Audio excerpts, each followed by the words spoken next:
bagus. Bagaimana dengan orang bodoh yang dijadikan sebagai pemimpin?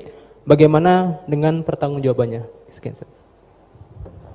Begini ya, kalau bodoh dengan makna kita ini kan biasa mengkaji Quran ya, terutama kita yang di pesantren, yang dosen VAI atau siapa saja yang nekuni ilmu Quran.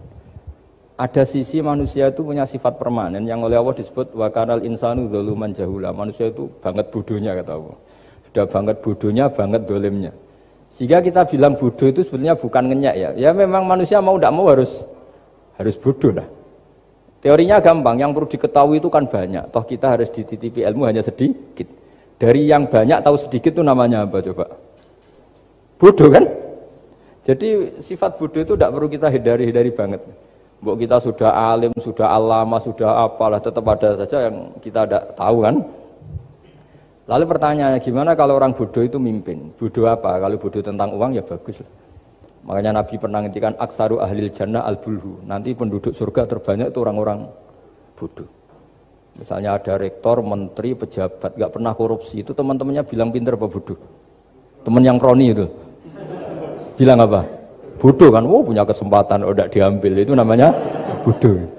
Tapi kalau malaikat bilang ini pinter gitu, karena bisa mengendalikan apa? Nafsu.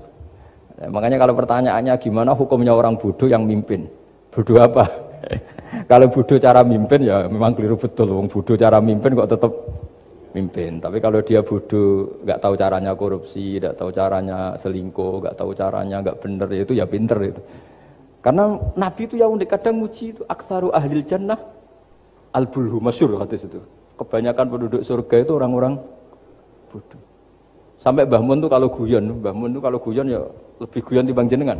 Kata Mbah Mun gini. Aku itu saake suur wargane wong-wong bodoh, saake kenaan malaikat. Kan di surga itu orang akan dikasih sesuai keinginannya. Wong desa-desa itu taunya makan enak kan jadah, terus uduk gitu. Terus bayangkan cantik itu ya orang ya kayak gitulah, orang desa rodok melek sithik ya cantik, terus bangir sithik ya cantik. Karena surganya memberi yang diinginkan, akhirnya menunya ya itu saja. Karena dia kan nggak pernah makan pizza, terus nggak pernah melihat orang cantik Pakistan, Turki, jadi seleranya ya itu. Jadi kata Mbah Mun, mulane wong sing pengalaman, jadi kok surgane mewah.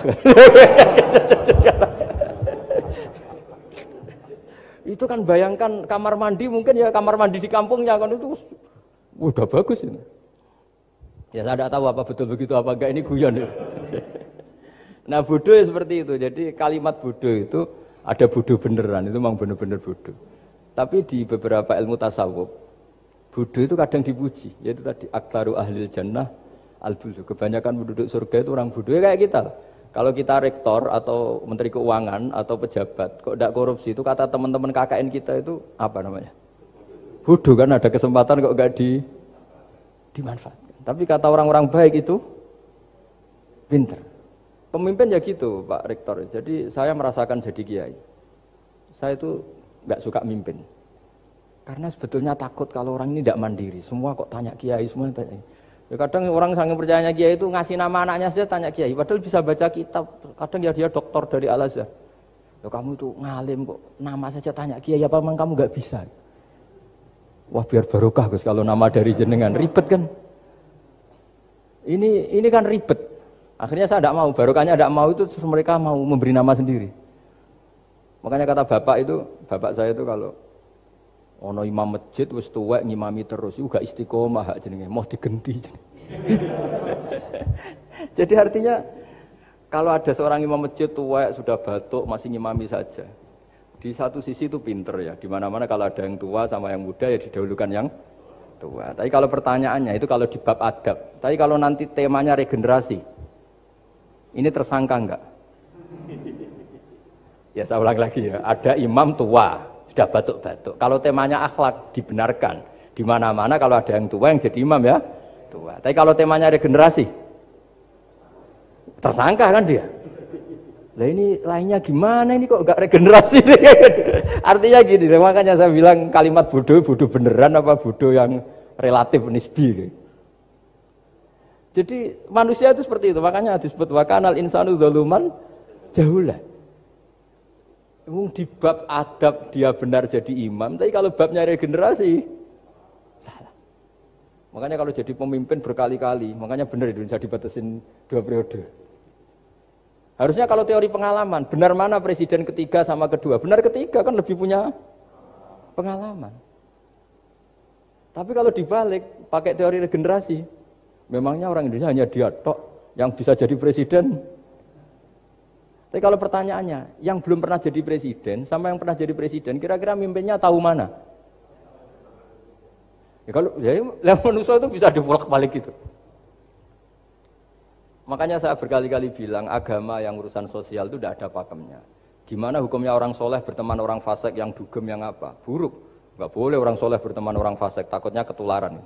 Tapi kalau dibalik, boleh enggak orang soleh membina orang fasik? Boleh, bisa bina kalau berteman. Kamu bisa bina orang tanpa berteman? Enggak bisa. Tapi kalau pertanyaannya, boleh enggak orang baik berteman orang buruk? Enggak boleh kan? Takut terkontaminasi. Tapi kalau dibalik, boleh enggak orang baik membina orang buruk? Boleh, bisa bina kalau berteman. Boleh enggak berteman sama orang buruk? Jadi makanya di sini ini kalau sudah sosial itu ada muktadul hal namanya kalau dalam pesantren itu. Konteksnya apa? Apa? Konteksnya apa? Makanya sekarang ada Covid itu juga gitu. Wah ini enak copet itu. Polisi nggak boleh nangkap, jaga jarak Pak. Jadi kalau nyopet ya sekarang, kalau maling sekarang. Kalau mau ditangkap saya positif. Itu kan ribet kan itu. Jadi, itu betul benar nyata. Saya kan punya santri polisi banyak Pak. Kemarin saya ke Semarang cerita. Yang cerita itu reskrim dia kasat. Itu cerita. Kemarin tuh ada Gus maling sudah ditangkap lepas. Itu yang jenis positif. Itu gak ada yang berani nangkep itu. Jadi polisi hanya ngepung tok. Bingung gitu. Polisi ya takut mah positif orangnya. Dikepung, pokoknya kalau lari tembak sambil nunggu tim APD yang lengkap baru ditangkap. Ya saya kira